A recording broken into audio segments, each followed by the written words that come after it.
It's been a while since something in the news made my blood boil to the point where I couldn't contain or compose myself on air. Keep in mind that we're living in the Trump era, so my senses have been numbed by the slow and steady drip of horrific events under his watch. But news of CNN's decision to hire right-wing hack Sarah Isgur to oversee their 2020 campaign coverage burned me up like you wouldn't believe.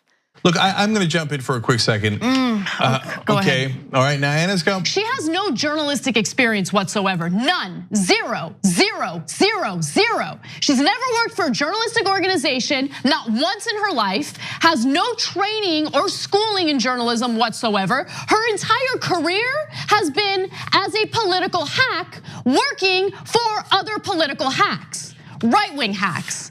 And she is gonna have editorial control for what is gallivanting around town as a news organization. No, starting today, CNN is not a legitimate news organization. It is not credible. If these are the people that CNN hires, I'm sorry, you wanted to jump in, Cenk. I'm sorry for interrupting, okay? But yeah, you wanna be considered a journalistic news organization. You don't hire partisan hacks like this. And I would feel the exact same way if they had hired a Democrat who had absolutely no journalistic experience, but had a career being a Democratic hack or a left-wing hack, right? There are actual trained journalists out there, but instead of hiring them, let's go ahead and hire this rando, Sarah Isgur, who has no journalistic experience whatsoever. What is she gonna bring to the table? Okay, look. One of the things that I've tried my best to work on following the 2016 election is my temperament. I think it's way more effective to give you all the news and my analysis in a calm and reasonable way. But this story really hit me at my core. I wasn't the only one who felt this way. Congresswoman Alexandria Ocasio-Cortez brought up a great point about all the trained journalists who have been laid off recently, tweeting, quote, "Sorry, didn't get the latest memo after 1,000 experienced and qualified journalists of all stripes were let go without warning a few weeks ago and still looking for work. Are we still pretending that hires like these are evidence of a meritocracy?" Yeah, see, that's the thing. The hiring process in America is so far removed from the notion of meritocracy that we're willing to elect a president who went bankrupt 6 times while somehow simultaneously arguing that he's a great businessman. Journalistic experience should be required of someone who has any editorial control in a major news network. Isgur's resume simply includes working as a GOP operative for the likes of Senators Ted Cruz and Mitt Romney and former presidential candidate Carly Fiorina. But what about the actual journalists? How do they feel about a political operative having editorial control in what's supposed to be a legitimate newsroom? Well, Brian Stelter, who hosts Reliable Sources on CNN, no, but seriously, guys, there's a show called Reliable Sources on a network that just hired a right-wing hack. Anyway, I digress.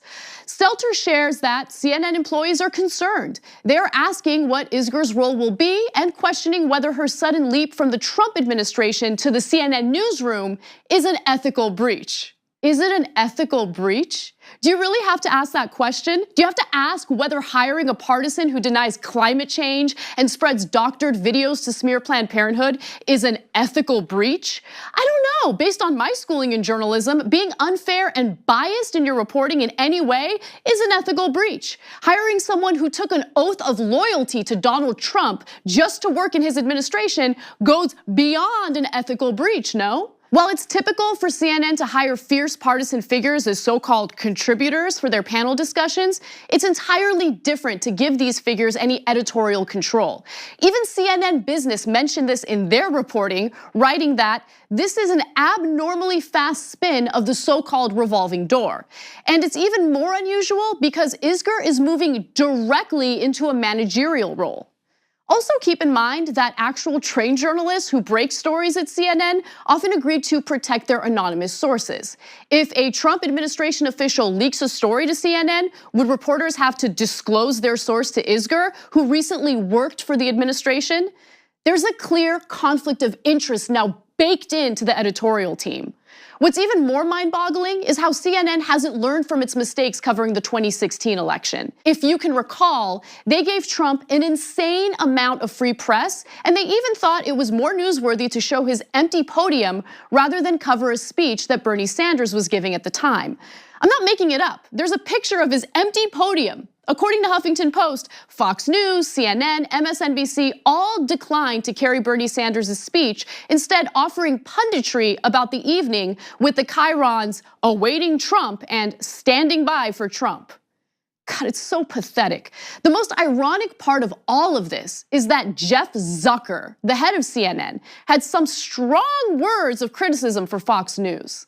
Fox News has, has the conservative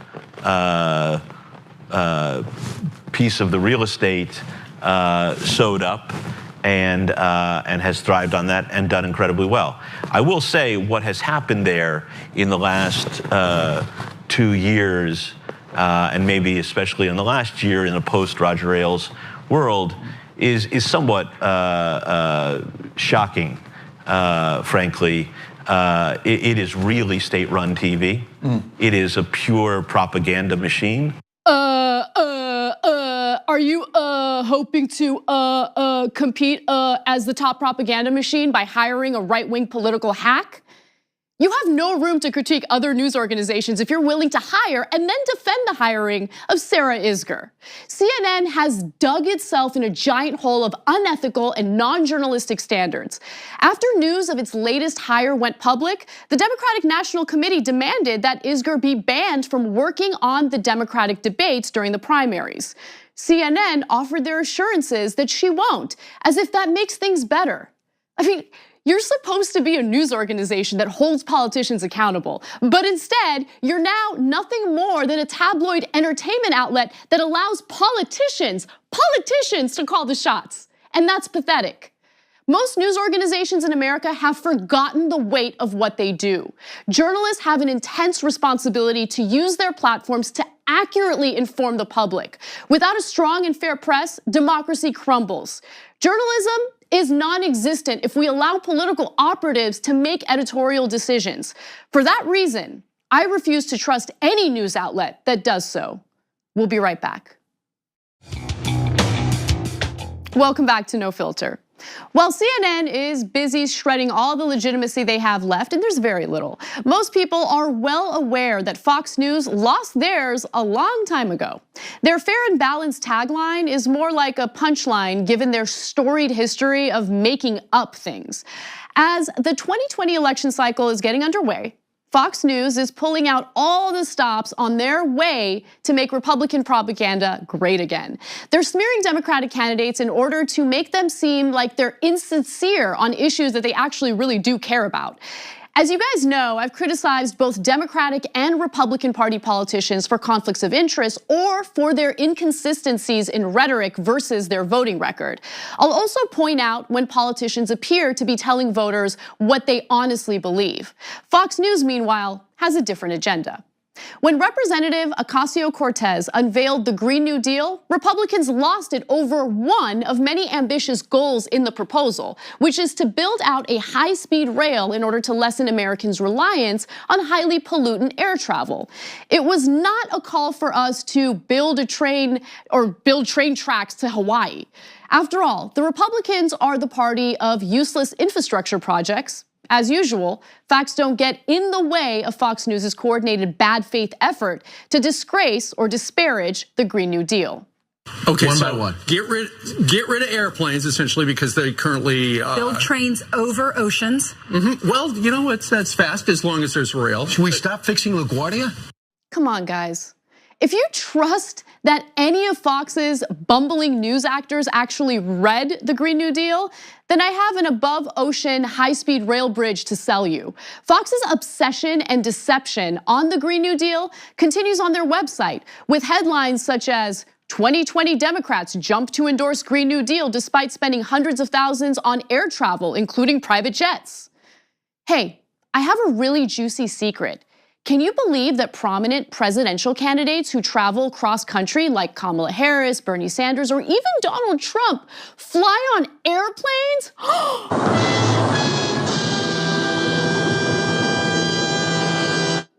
It's like telling someone that excessive alcohol consumption is dangerous, only to be called a hypocrite for buying a six-pack one time. Besides, who wouldn't need a drink or two after watching Fox with a level head? The premise of the argument is ridiculous on its face. The Green New Deal is not about outlawing airplanes. It's about providing alternatives that match the speed and ubiquity of air travel in a way that fits along with aggressively cutting greenhouse gas emissions across our entire economy before we reach the point of no return. Believe it or not, these Fox News smears continue getting dumber, with headlines that read, "Class warrior Elizabeth Warren still worth millions." Senator Warren aims to pay for universal health care coverage and childcare for all, in part by making everyone, including millionaires and billionaires, pay their fair share in taxes. But did you know that Elizabeth Warren is also a millionaire?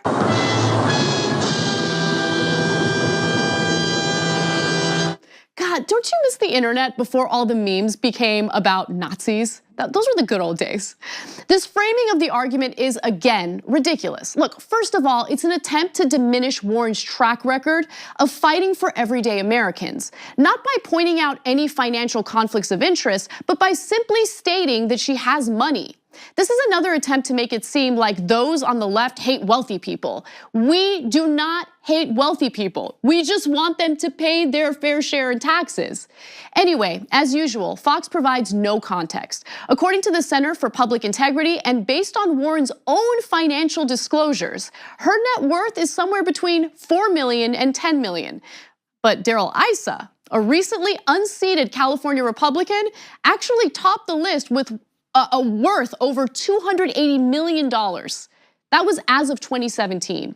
In fact, Roll Call reported that the top 12 wealthiest senators and representatives had more wealth than the rest of the House and Senate combined. And actions speak louder than words. And in this case, louder than bank accounts. Senator Warren created the Consumer Financial Protection Bureau, which helped return almost $12 billion to 29 million Americans who had been scammed by moneyed interests on Wall Street. Warren's wealth is certainly not an anomaly, especially not in Congress, and it does not discount the work she has done for working and middle-class families. But the Fox headline that tipped me over the edge was this one. PAC aligned with Alexandria Ocasio-Cortez paid boyfriend $6,000 for marketing work.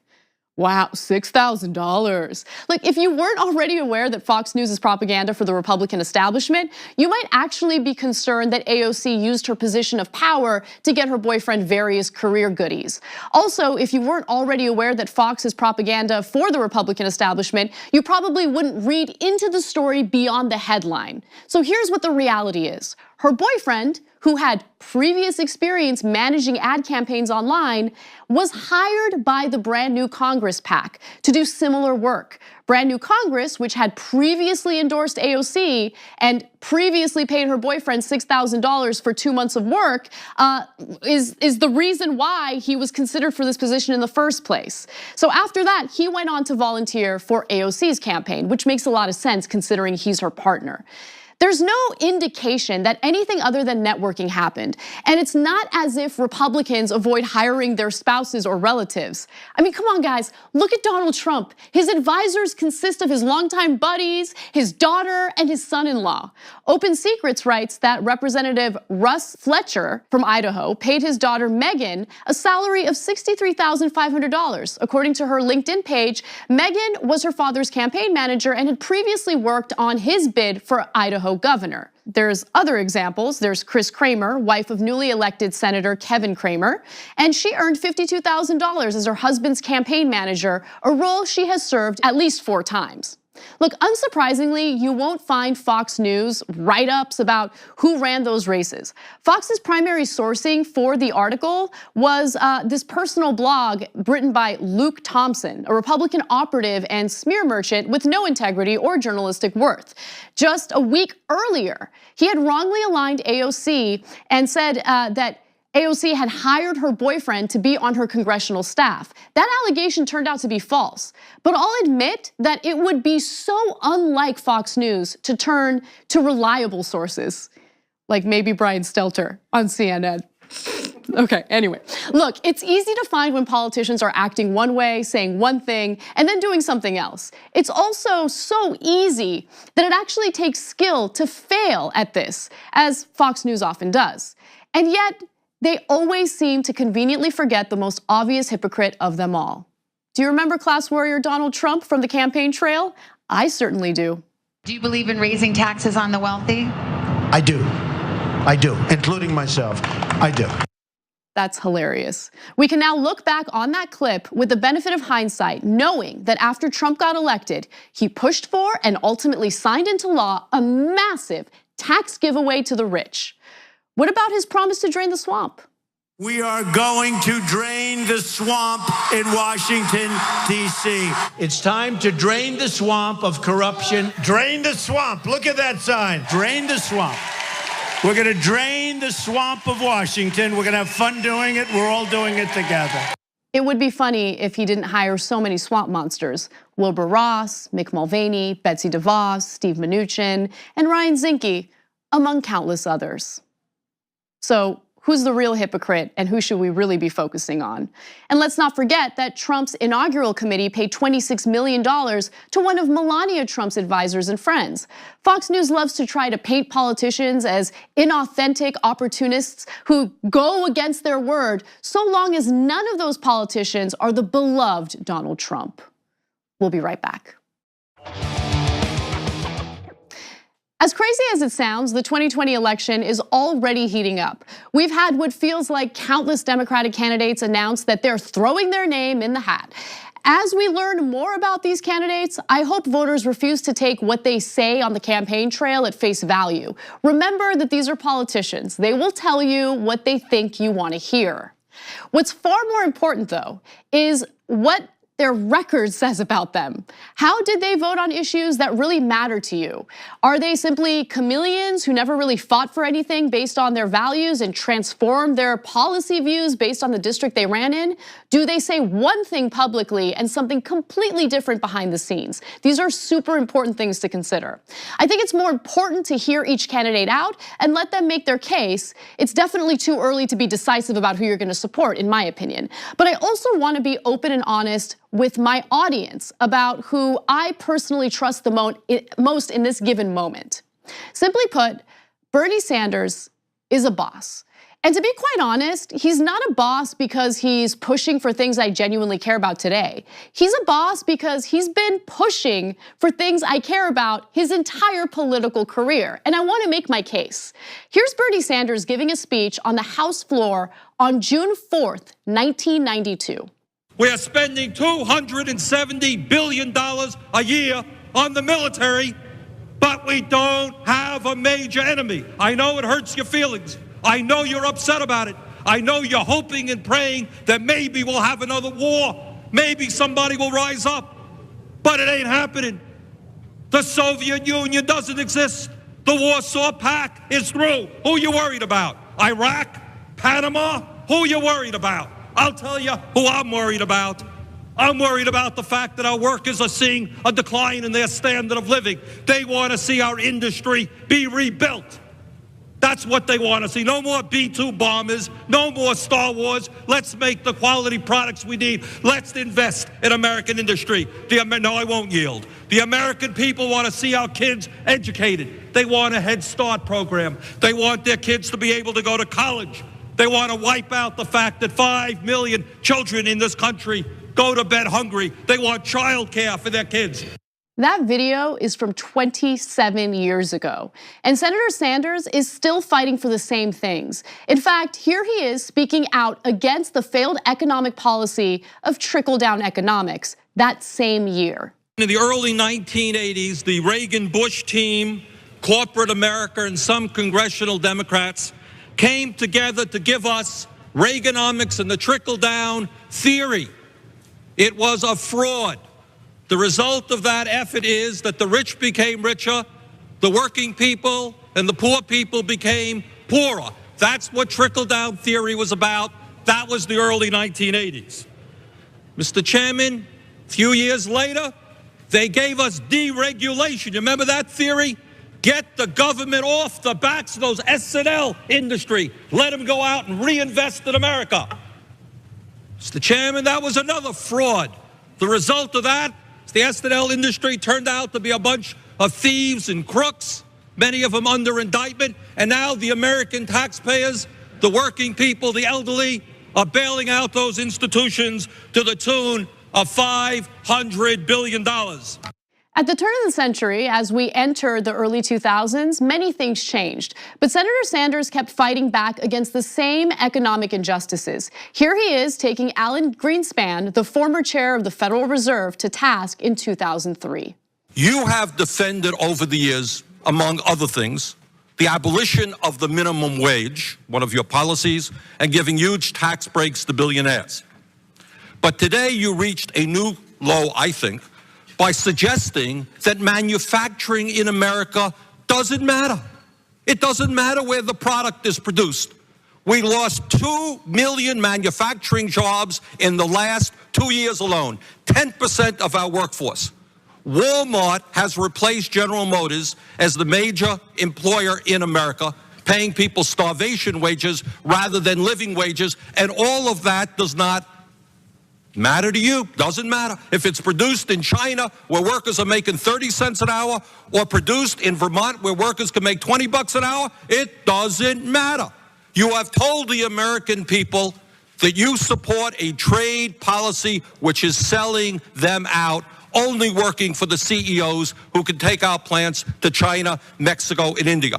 The attacks against Senator Sanders will be vicious, I have no doubt. But I have faith in American voters. It's extremely important to inform ourselves and investigate the true intentions of our lawmakers. Don't buy the mainstream media hype and seek the truth. Thank you so much for watching No Filter. Make sure you guys check us out on Twitter at NoFilterTYT. And please leave a nice comment or a good rating wherever you get your podcasts. We'll see you next week.